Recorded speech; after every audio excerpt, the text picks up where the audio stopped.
Welcome back, mobile gamers of YouTube, to a summary, a rundown, a brief look at the 4 most interesting mobile games that I played last week. And boy, oh boy, do we have a great episode ahead of us with a fun arcade action game with a wacky ragdoll physics system, a relaxing simulation idle game about penguins, a strategy RPG based on the Saint Seiya anime franchise, and then lastly, a brand new Digimon gacha RPG by Bandai Namco. So grab your sunglasses, your favorite beverage, and get your thumbs warmed up for some awesome mobile games, because here is today's first game called Saint Seiya Awakening Knights of the Zodiac, which is a team-based strategy gacha RPG game based on the 80s Saint Seiya anime series with a ton of gameplay content and a beautiful art style. And what I found most interesting about this game though is its combat system, where each hero has a normal attack and then 2 to 3 special abilities that cost mana to cast. But mana is shared across all of our heroes and regenerates after all of our heroes have attacked this turn, which adds a very neat tactical layer to picking which hero or heroes get to use a special attack each round in this game. So when we're not fighting though, in between combat, we can upgrade our saints, we can level them up, and we can increase their skills levels, all of which makes them stronger, just like in most gacha RPGs on mobile. And there's of course a ton of different gameplay modes, but the combat system in itself is probably this game's biggest appeal. And there's a ton of more information that could be said about this game, but if you want that deeper dive, go check out the full video that I did on this game and all other games in this video, by the way, in the description box down below this video. Now, monetization of Saint Seiya happens through the gacha unlocking system that rewards us with new heroes, as well as through a decently generous energy system that does limit some of the gameplay modes in this game. And this gacha unlocking system does make the PvP, where we fight other players' heroes controlled by an AI, heavily pay to win,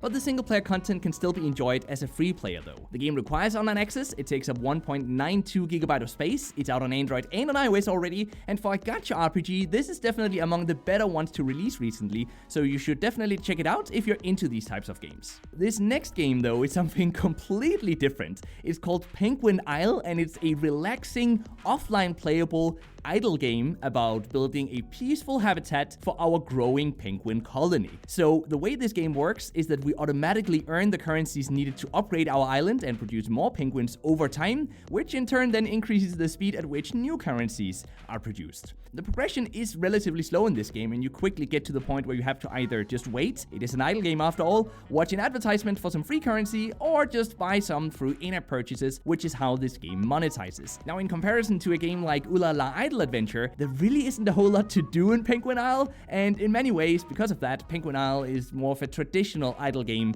where you log in, you play for maybe 30 seconds, maybe 60 seconds, then you log out and come back 8 to maybe 10 hours later to see how far you've now progressed, and then you repeat that cycle over and over again. The game is offline playable though, it only takes up 151 megabytes of space, it's available on Android and on iOS, and while very slow paced, it's actually a decent idle experience and a very cute penguin simulator game, by the way, so it's definitely worth checking out if that's what you're looking for. But now it's time to get real though, guys. Mobile gaming is not all sunshines and rainbows and unicorns. Sometimes we stumble upon a game that I choose to play because I want to warn you guys about it. And the next game is one such game, and it's called Digimon ReArise, and it's a gacha RPG by Bandai Namco with a combat system that lands somewhere in between action-based and turn-based, which I actually found rather confusing, honestly. The UI is cluttered as well and very confusing, and while the gameplay ticks all of the boxes of what a gacha RPG should include, it just fails to impress in any meaningful way whatsoever. There's a ton of daily login rewards, missions, achievements, and that type of stuff as well, which I guess is the game's attempt at diverting our attention away from the lackluster combat system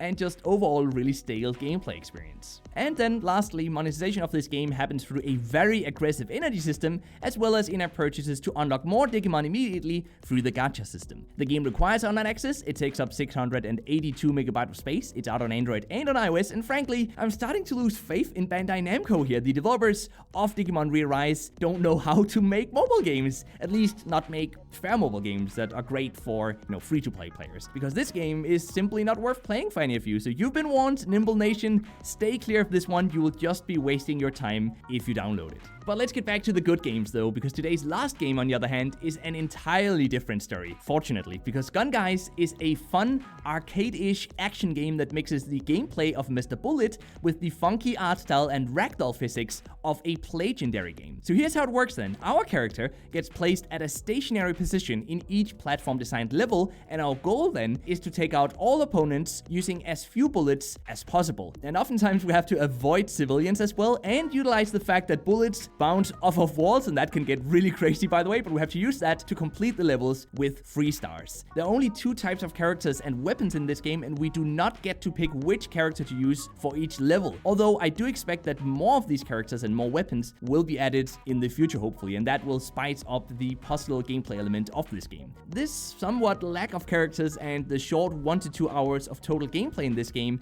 are this game's only and minor downsides though, because monetization happens through advertisements, and those can be removed through a single $2 in-app purchase, as well as a few other in-app purchases to acquire more gold instantly, but gold can only be used to unlock more character and weapon skins though, so it doesn't make you stronger in the game, it just makes you look freaking cool while you play the game. The game is offline playable, it takes up 147 megabytes of space, it's available on Android and on iOS, and while the game is very short, it's also one of the more fun casual gameplay experiences I've had on mobile in a while, so it's an easy recommendation from my end, and it's also my favorite game of the week. You're actually still here? Well, in that case, thank you very much for sticking around, my friend. If you're new around here, then welcome to our community of mobile gamers. Be sure to subscribe and hit that notification bell if you want to join the community, and if you want to chat more with me and the rest of the community, you can also join our Discord server, which will be linked somewhere down below, either in a comment or in the description box of this video. That will be all for now though. I hope that you've enjoyed this video, and until next time, just keep gaming, stay awesome, and I'll see you guys around.